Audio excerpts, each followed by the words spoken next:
Ça va faire plusieurs semaines que je traîne sur Instagram et TikTok. Qu'à travers mon fil d'actualité, je vois plein de vidéos qui sont en rapport avec le dev perso et d'après mes trouvailles, le dev perso passe une période très mauvaise. Déjà, avant de commencer, qu'est-ce que c'est que le dev perso? Le dev perso, déjà, tout comme dans son nom, c'est le développement personnel. C'est une quête intérieure pour aller mieux. Ce n'est pas être riche, ce n'est pas être célèbre, ce n'est pas être aimé, ce n'est pas être ceci, cela. C'est sincèrement s'améliorer soi-même. Que ce soit l'estime, la confiance, pour moi, le dev perso, c'est tout simplement une acceptation de soi-même.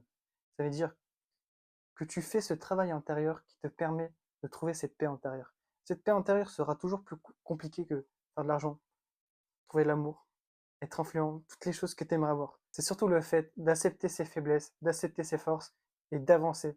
De se dire que, ok, je suis nul là, mais je suis fort là. Je suis nul là, mais je vais m'améliorer. Je suis fort là, mais je vais m'améliorer encore plus. Et c'est ça la beauté du dev perso. Premier sujet, le symbole masculin a besoin de changer. Il a besoin d'être modernisé. Déjà, qu'est-ce que le symbole masculin parfait à l'heure actuelle? À l'heure actuelle, c'est quelqu'un qui est riche, beau, musclé, puissant et influent. Sauf que le problème, c'est que cette mentalité-là est assez ancienne. Que ce soit des acteurs comme Stallone, comme Jean-Claude Van Damme ou même Schwarzy, ces personnes-là faisaient des films il y a déjà 30, 40 ans. Et le problème, c'est que cette mentalité n'a pas changé. Ça ne sert à rien d'être riche, d'avoir des muscles, d'avoir des meufs, d'avoir de l'influence. Tout ça, si t'es pas heureux au fond, tu vas te faire chier dans ta vie, je te jure. Pour moi, le nouveau symbole masculin devrait être Thorfinn. Devrait être tout simplement la rédemption.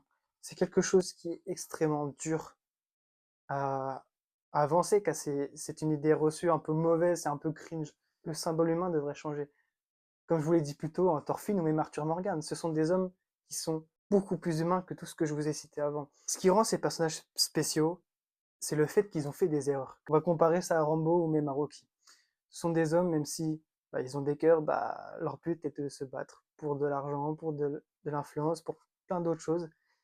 Et voilà, ils n'ont pas fait réellement d'erreur, alors que en fait ces personnes-là sont un peu trop idéalisées, sont un peu trop parfaits, alors que Thorfinn, il a fait des erreurs, dans le sens que on sait ce qu'il a fait, il regrette son passé. C'est pareil qu'Arthur Morgan, que ce soit tous les gens qu'il a tués, frappés, des choses horribles, et à la fin il va se rendre compte de ça, il va avancer, il va s'améliorer. Et c'est ça pour moi la valeur principale qu'un homme devrait avoir, la rédemption, ce qui font les conséquences de la gentillesse, de la bienveillance et du choix de l'amour que de la guerre. Deuxième sujet, la misogynie trop banalisée. J'ai le malheur de regarder énormément de vidéos de type Sigma, Alpha, Beta, tous ces domaines-là, que ça soit Alex Chen, que ça soit Oussama, enfin bref, des trucs beaucoup, enfin absolument atroces. Et on a trop banalisé le fait d'être misogyne. Le dev perso n'a aucun lien avec la misogynie. Un être humain est au même niveau, que ce soit un homme, une femme, un être humain est à même niveau. Le dev perso n'est pas fait pour attiser la haine. Ce n'est pas fait pour être quelqu'un de mauvais. On va reprendre encore le cas de Thorfinn parce que c'est mon personnage préféré. Dites-vous, dans l'œuvre, il est un personnage transgenre. Ça veut dire que il est né en homme, sauf qu'il se ressent femme. Et Thorfinn, en aucun cas, il le met de côté. Au contraire, il l'accepte comme il est. Et c'est ça qui est beau. Troisième sujet, la surabondance des clichés. J'ai pu vous le citer un peu plus tôt, que ce soit l'argent, la fame. On banalise trop ces choses-là, alors qu'en vrai, ce n'est pas le but premier. Un dev perso, c'est comme un go muscu. On lui demande pas de soulever 100 kilos. On lui demande pas de faire sans pompe, sans abdos, sans squat. On lui demande pas de faire ça. On lui demande juste de être meilleur que la veille et de s'améliorer de jour en jour. Se construire soi-même. C'est ça le but premier, on va dire. Énormément de personnes ne se construisent pas et à la trentaine, ils paniquent, se remettent en question et font une crise existentielle et c'est ça qui pose problème. Faites cette crise au plus jeune âge. Si vous pensez que votre prime est à 20 ans, 25, 30 ans, vous n'avez rien compris à la vie. Votre prime arrivera au moment où il faut. Que ça soit il y a 20, 25, 30, 35, 40, si vous faites qu'évoluer, le prime ne fera que de reculer. Un prime, dans sa définition, c'est votre plus haut niveau.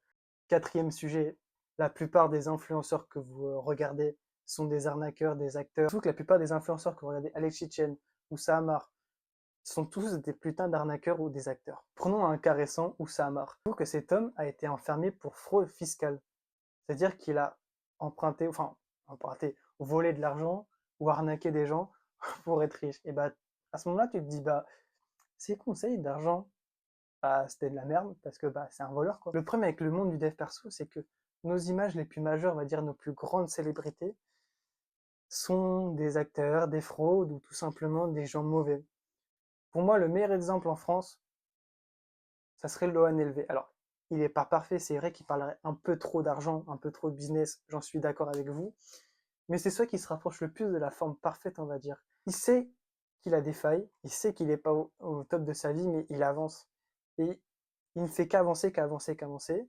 Il se, il se va pas se justifier, il ne va pas chercher à être meilleur que les autres. Ces influenceurs que vous regardez ne se mettent pas dans des dramas, dans des sauces. Ils essayent pas de créer des choses parce que ça pourrait se retourner contre eux. Bah, lui, il n'en a rien à faire. Surtout que bah, la conséquence majeure, c'est tout simplement une perte des valeurs principales du dev perso que je vous ai cité un nombre incalculable de fois dans cette vidéo.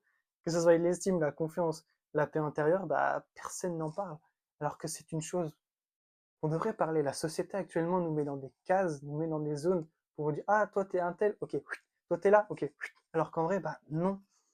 C'est ça qui est problématique, c'est énormément de personnes, que ce soit des jeunes, que ce soit des vieux, sont remplis de colère. Il faut essayer de trouver cette paix.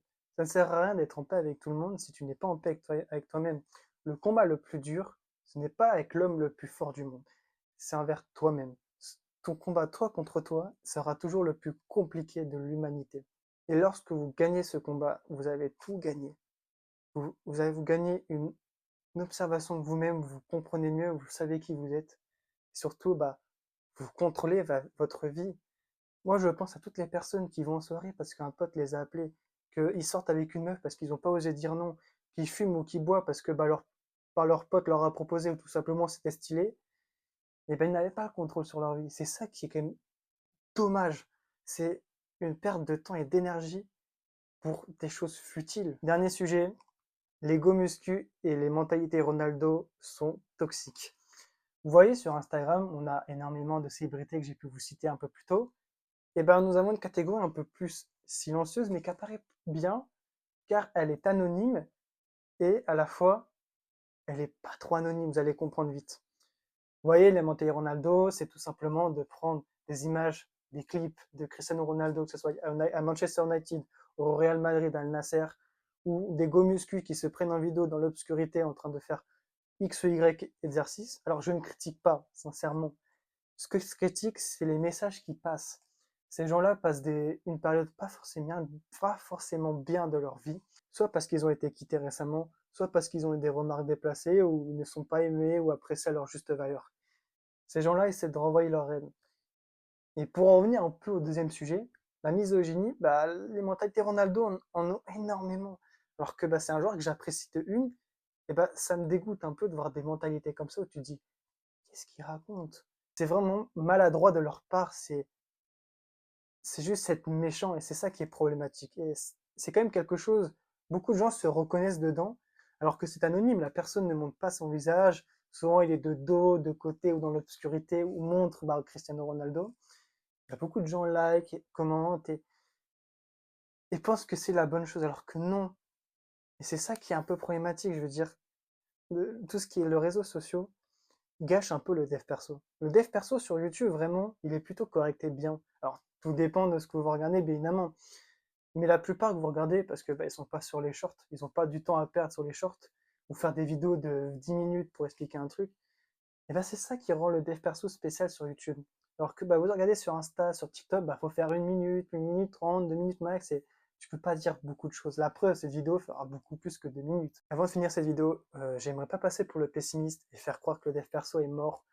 C'est pas réellement ça. Pour moi, il passe juste une passe un peu bancale où bah, il y a quelques années de ça, on montait. Bah, là, on est dans une période où nous baissons, mais ça va nous permettre d'évoluer parce que la personne la plus forte et la plus heureuse a connu la période où elle était la plus triste et la plus faible de sa vie. Et se dire que bah, on passe cette phase-là, c'est un mal pour un bien. Et c'est ce qui va rendre la niche du dev perso intéressante. Et juste dites-vous que si vous regardez du dev perso, filtrez ce que vous regardez. Filtrez les influenceurs, filtrez les thèmes, les sujets, les choses comme ça. Ou alors regardez, mais avec un avis critique. C'est de vous dire, ça c'est bien, ok, ça c'est mal, ok.